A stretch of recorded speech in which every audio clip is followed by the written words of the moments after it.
Kalol Mansa highway પર ઓએનજીસીના પ્લાન્ટમાં આગથી દોડધામ મચી ગઈ।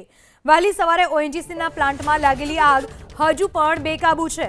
હીટ ટ્રીટમેન્ટ પ્લાન્ટમાં ભીષણ આગ લાગી છે। આગના કારણે માણસા કલોલ હાઈવેનો એક રસ્તો બંધ કરી દેવામાં આવ્યો છે।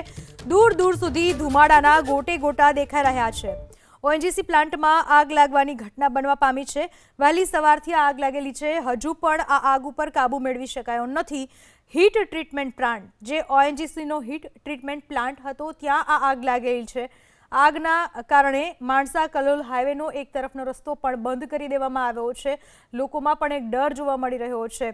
દૂર દૂર સુધી આગની જ્વાળાઓ અને ધુમાડાના ગોટે ગોટા જોવા મળી રહ્યા છે। કલોલ માણસા હાઈવે ઉપરની આ ઘટના છે, જ્યાં ઓએનજીસી પ્લાન્ટમાં અચાનક જ આગ લાગી ગઈ। વહેલી સવારે કોઈ કારણસર પ્લાન્ટમાં હીટ ટ્રીટમેન્ટ પ્લાન્ટમાં આગ લાગી ગઈ, જેના કારણે દૂર દૂર સુધી ધુમાડાનો ગોટે ગોટા જોવા મળ્યા। આગની જ્વાળાઓ જોવા મળી।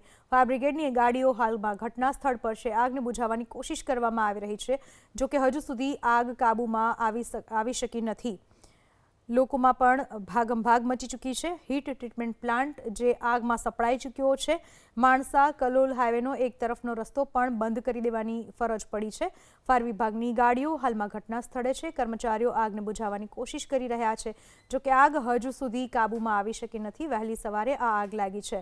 સવાલ એ છે કે આ રીતે જ્યારે આગની ઘટનાઓ બને છે ત્યારે તેના પાછળ જવાબદારી કોની?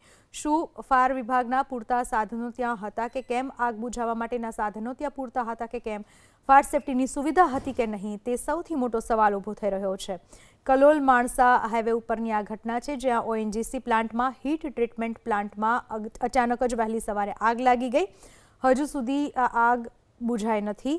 આગની જ્વાળાઓ દૂર દૂર સુધી જોવા મળી રહી છે અને હજુ પણ આગના ધુમાડાઓ જોવા મળી રહ્યા છે। માણસા કલોલ હાઈવેનો એક તરફનો રસ્તો બંધ કરી દેવામાં આવ્યો છે। ત્યાંથી આવતા જતા પસાર થતા લોકોમાં પણ એક કુતૂહલ જોવા મળી રહ્યું છે। દૂર દૂર સુધી આગની જ્વાળાઓ અને ધુમાડાના ગોટે ગોટા દેખાઈ રહ્યા છે।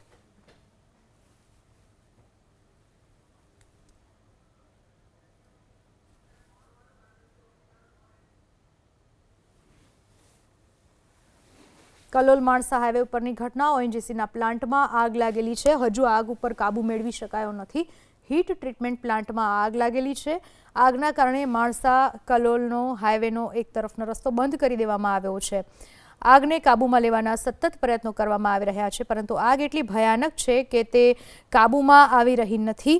ફાયર વિભાગની ગાડીઓ હાલમાં ઘટના સ્થળ ઉપર છે, તો સાથે જ ફાયરના કર્મચારીઓ પાણીનો મારો ચલાવીને આગને બુઝાવવાના પ્રયાસો કરી રહ્યા છે। હજુ સુધી આ આગ કાબૂમાં આવી શકી નથી। ફાયર સેફટીના સાધનો હતા કે કેમ એ તપાસનો વિષય છે, જો કે કયા કારણોસર આગ લાગી તે પણ હજુ જાણી શકાયું નથી।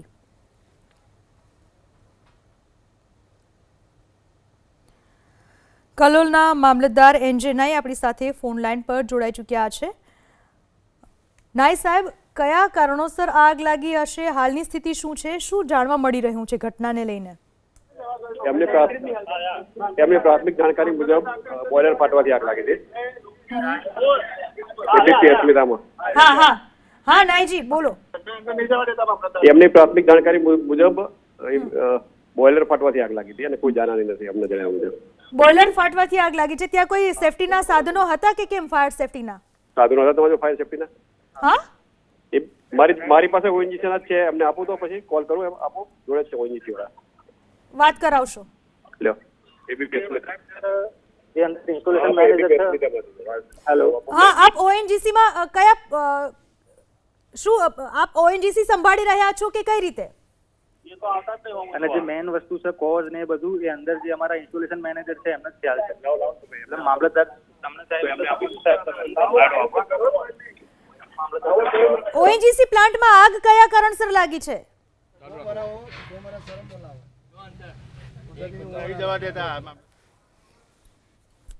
કલોલ માણસા હાઈવે ઉપરની આ ઘટના છે। ઓએનજીસીના પ્લાન્ટમાં આગ લાગી છે। પ્રાથમિક તબક્કે જાણવા મળ્યા મુજબ બોઇલર ફાટવાને કારણે આ આગ લાગી છે। ફાયર સેફટીના સાધનો હતા કે કેમ તે હજુ પૂરી રીતે જાણકારી મળી શકી નથી।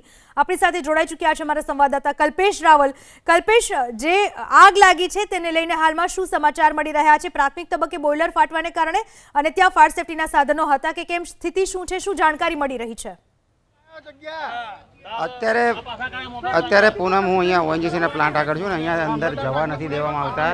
અહીંયા અત્યારે હાલ બતાવવાનો પ્રયાસ કરીશ કયા પ્રકારના સ્થિતિ છે. ગ્રામજનો પણ મોટાભાગમાં ભેગા થયેલા છે અને આ સ્થિતિ અત્યારે જોવા મળી રહી છે. મામલતદાર જે છે એ અત્યારે અંદર ગયા છે. અત્યારે ત્યાં સુધી મામલતદારને પણ પ્રવેશ આપવામાં આવતો ન હતો. ઓએનજીસીનું આ પ્રિમાઇસીસ છે એટલે ઓએનજીસી અત્યારે હાલ કોઈને જવા દેતા નથી. વહેલી સવારે આગ લાગી હતી. ફાયર બ્રિગેડ જે છે અત્યારે ચોક્કસ દેખાય છે પરંતુ અંદર કોઈને પ્રવેશ દેવામાં આવતા નથી. અહીંયા પ્રયાસ કરશું કોઈ વ્યક્તિ હોય એ બાબતનો પ્રયાસ કરશું. મામલતદાર પણ અંદર પહોંચ્યા છે. તેમની પાસેથી પણ જાણવાનો પ્રયાસ કરશું. ઓએનજીસીના અધિકારીઓ પણ છે. અહીંથી અંદર જવા દેવામાં આવતા નથી. અહીંયા ખાસ મામલતદાર પણ અત્યારે અંદર પહોંચી ચૂક્યા છે. અન્ય ઓએનજીસીના અધિકારીઓ પણ અત્યારે ત્યાં આગળ છે. આગ મહદઅંશે કાબૂમાં આવી હોય એ પ્રકારના માહિતી છે. કરોલના મામલતદારને પૂછવાનો પ્રયાસ કરીશું. મામલતદાર સાહેબ, મામલતદાર સાહેબ, મામલતદાર સાહેબ,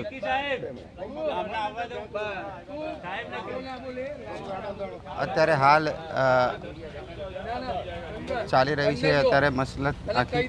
કોઈને પ્રવેશમાં દેવામાં આવતા નથી. અત્યારે મામલતદાર પણ ઘટના સ્થળે પહોંચ્યા છે પરંતુ તેઓ પણ અત્યારે હજુ પ્રિમાઇસીસમાં અંદર જઈ રહ્યા છે. આસપાસના ગ્રામજનો પણ મોટી સંખ્યામાં ભેગા થઈ ગયા છે.